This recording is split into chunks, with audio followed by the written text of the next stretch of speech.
এবার আসুন হুজুর, সবচেয়ে বড় দৌলত কি, খাজানা কি? ব্যাংক ব্যালেন্স, টাকা পয়সা, এগুলো থেকে মানে সবচেয়ে বড় খাজানাটা কি?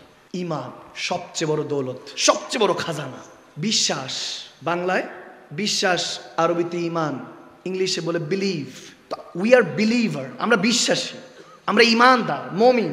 তো রব্বে করিম যালিকাল কিতাবুল লা রাইবা ফীহি হুদাল লিল মুত্তাকিন, যখন কোরআন বলেছেন কোনো সন্দেহ নাই মুত্তাকিনদের জন্য, যারা ইত্তাকিল্লাহ ফাত্তাকুল্লাহ মাস্তাতাতুম, রু দিয়ে জেসেম দিয়ে একজনকে ভয় করে, তিনি কে? আরো জোরে কে? এরপর বলেছেন ওয়াল্লাযীনা ইউমিনুনা বিল গায়বি, ইউমিনুনা, যারা ঈমানদার, গায়বকে বিশ্বাস করে, দেখে নাই আল্লাহ তারপরে বিশ্বাস করে। সুবহানাল্লাহ। এটা হলো সবচেয়ে বড় খাজানা। খুব খেয়াল, যুবকরা বেশি খেয়াল।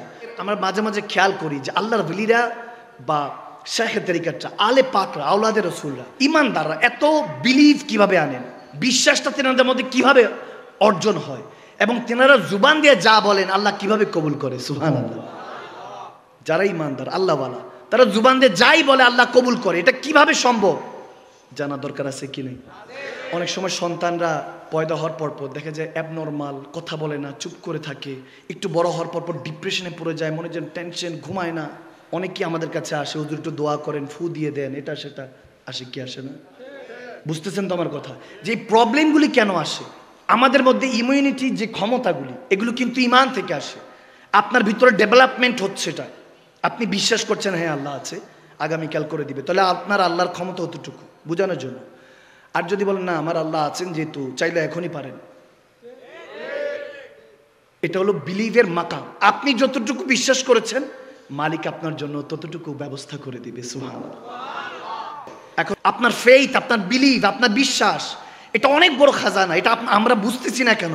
আজকে এই জন্য বুঝি না দেখে নামাজে, ইবাদতে, রসুলের পাকের শানে কিভাবে কথা বলবো, আল্লাহর শানে কিভাবে কথা বলবো, সাহাবা বিলিভার যারা ছিলেন, মুমিন বান্দা যারা ছিলেন, তাদের ব্যাপারে কিভাবে বলবো ওয়ে জানছি না। মা বাবার খেদমতে কি, সেজদার মধ্যে আল্লাহ কি রেখেছেন, আল্লাহর আকিমুস সালাত আল যিকরি, সেজদার মধ্যে আল্লাহ কি রেখেছেন, সমলি ওয়ানা আজিজ বিহি, আল্লাহর জন্য না খেয়ে থাকা, এটার মধ্যে কি রেখেছেন, এগুলো বুঝে আসতেছেন আমাদের।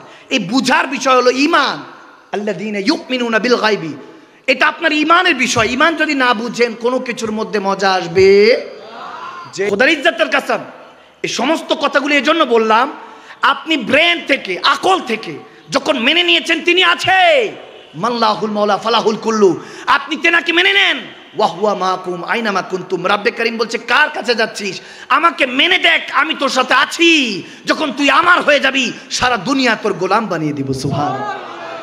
আপনি যা চাইবেন, যেমনটা চাইবেন তেমনটা হতে থাকবে। ওয়াল্লাহি শুধু আপনার বিলিভ, ঈমানের পাওয়ার এরকম, জুবানের তাসির বেড়ে যায়, কিন্তু এই দিলটাকে আগে পাক করতে হবে, সাফ করতে হবে। আওয়াজ দেন ঠিক কিনা? দেখেন হাদিস শরীফে না গেলে কথা বুঝে আসবে না। বুখারী হাদিস, একটা মা, তার স্বামী মারা গিয়েছে, একটা ছেলে আছে ইহুদি। তো ছেলে যখন তার চাচার কাছে গেল, খুব গরিব, মায়ের কাপড় ছেঁড়া, শরীর দেখা যাচ্ছে, সন্তানের সহ্য হলো না, চাচার কাছে গেল, চাচা টাকা পয়সা আছে, একটু টাকা পয়সা যদি দেন তাহলে মার একটু কাপড় পরে পড়াতে পারবো, মার শরীর দেখা যাচ্ছে। তো আইএমএ জাহিল যুগ ছিল, চাচা বলতেছে তোর মা তো দেখতে অনেক সুন্দর আছে, নাউজুবিল্লাহ, উল্টাপাল্টা কথা বলা শুরু করলো। সন্তান তো কষ্ট পেল। বুখারী হাদিস পড়ছি, ওলামায়ে কেরাম আছেন, অনেক উল্টাপাল্টা বললো। ছেলে বরদাস্ত করলো, সহ্য করলো, ধৈর্য ধরলো, চোখের পানি ছেড়ে কাঁদলো। আসতেছে প্রতিমধ্যে আমার নবীর একজন সাহাবার সাথে দেখা। সুবহানাল্লাহ। বলে কি হয়েছে বাবা, কি হয়েছে? ছেলেকে জিজ্ঞেস করে কি হয়েছে, হোয়াট হ্যাপেন? তখন বলতেছে যে আমার খুব কষ্ট, আমার মাটা কাপড় নেই, চাচার কাছে গেলাম, অনেক কথা শুনিয়ে দিল। এরকম সমাজে কিন্তু এখনো আছে। আওয়াজ দেন, আছে কি নাই? আছে। যেখানে ভাইয়ের ছেলে, ভাতিজা আপনি ভালোবাসবেন, ওই জায়গায় চাচারা দেখা যায়, অনেক চাচারা আছে, ইল্লা মাশাআল্লাহ কিছু ছাড়া বেশিরভাগ চাচারা দেখা যায় জায়গা জমিন বাটোয়ারা শুরু করে। তোমার বাপারটা এতটুকু ছিল, তুমি এতটুকু পাবা, পারলে কিছু কমায় দেয়, একটু নিজের কাছেই রেখে দিতে চায় পুরাটা, ঠিক না? আল্লাহ আমাদেরকে বুঝদান করুক, আমিন বলেন।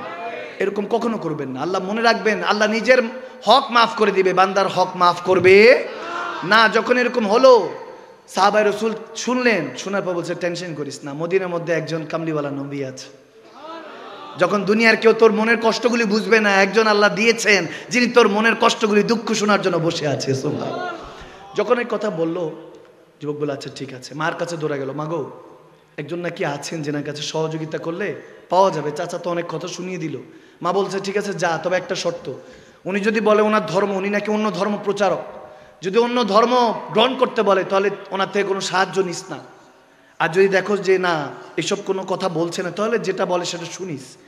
গেল নবীজির কাছে গেল, নবীজি এভাবে পড়াচ্ছে সাহাবায়ে রাসূলদেরকে, সুবহানাল্লাহ, কোরআনের কথা পড়াচ্ছেন, হাদিসে সুন্নাহর কথা পড়াচ্ছেন, কিভাবে জীবনকে চালাতে হবে, কিভাবে গ্রো আপ হতে হবে।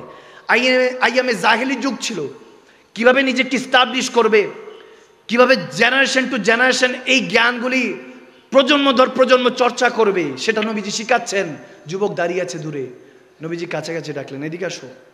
যুবকটা কাছাকাছি আসলো, আসার পরে একটা পর্যায়ে নবীজির কাছে দাঁড়ালেন, বলে আমার পেয়ার নবী বলছে কি হয়েছে, কোনো কিছু চাও, কিছু বলতে চাও? বলে আমার মার শরীর দেখা যায়, আমি এতিম, বাবা নাই, খুব কষ্টে থাকি, এটা সেটা যখন বলছে নবীজি বলছে সমস্যা নাই। নবীজি নিজের চাদর মোবারক খুলে ওই ছেলের কাছে দিয়ে বলছে তোমার মাকে এটা গিয়ে পড়িয়ে দিও। সুবহানাল্লাহ, সাহাবারা তো চোখের পানি ছেড়ে কান্নাকাটি।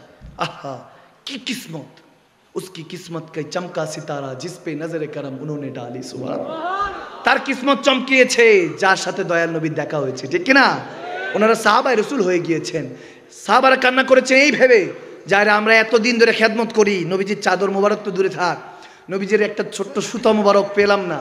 নবীজি যখন ওই চাদর দিয়ে দিলেন, তখন বলতেছে কোনো শর্ত কি দিবেন না? ওই যুবক বলছে, বলে কোনো শর্ত নাই, কোনো শর্ত নাই। সে দৌড়ায় আসলো, চোখের পানি ছেড়ে যুবকটা কাঁদছে, মার কাছে বলছে মা গো, আজকে যদি মা তুমি ওয়াদা না করতা, খোদার ইজ্জতের কসম, আমি ওই নবীর কদমে তোমার মতো কোটি কোটি মা কোরবান, যিনি শর্ত দিয়ে কোনো মহব্বত করেন না, ভালোবাসেন না, শর্ত ছাড়া ভালোবাসে, দিন ধর্মের উপরে জেনার ভালোবাসা কোরবান, এত মহব্বত যিনি শিখান, সেই নবীর চেহারা মোবারক মাগো যদি একবার দেখতাম, কি নুরানি কি ইরফানি, কি সুরা কি চেহারা, ওই চেহারার মধ্যে সমস্ত কিছু কোরবান করে দিতে মন চায় মাগো। বলে আমি তখন এনার কাছে গিয়েছি, উনি চাদর দিয়ে দিয়েছে, বলে কোনো শর্ত দিয়েছে? বলে না মা, কোনো শর্ত দেয়নি, শর্ত ছাড়া ভালোবেসেছে, শর্ত ছাড়া খেদমত করেছে, শর্ত ছাড়া আমাকে হেল্প করেছে। তখন বলতেছে আমি ঈসাই ধর্ম, আমি একজন প্রিস্ট ইহুদি, একজন প্রিস্ট যাজক থেকে, ইহুদি আলেম থেকে শুনেছি শেষ নবীর আলামত এই থাকবে, সবটা শুনেছিলাম, একটা জিনিস বাকি ছিল যে তিনি কলমা ছাড়া কি খেদমত করে কিনা, ভালোবাসে কিনা। দেখলাম না না না, তিনি কোনো ধর্ম দেখে না, কোনো বিবেচনা করে না, আল্লাহর বান্দাদেরকে তিনি শর্ত ছাড়া ভালোবাসে। বলে আর দেরি করিস না, আমাকে সেই নবীর কাছে নিয়ে যা। মা ছেলে এসে চোখের পানি ছেড়ে নবীর কাছে কলমা পড়ে মুসলমান হয়ে গেল। সুবহানাল্লাহ, হেদায়েতের মালিক কে? আরো জোরে বলে আল্লাহু আকবার।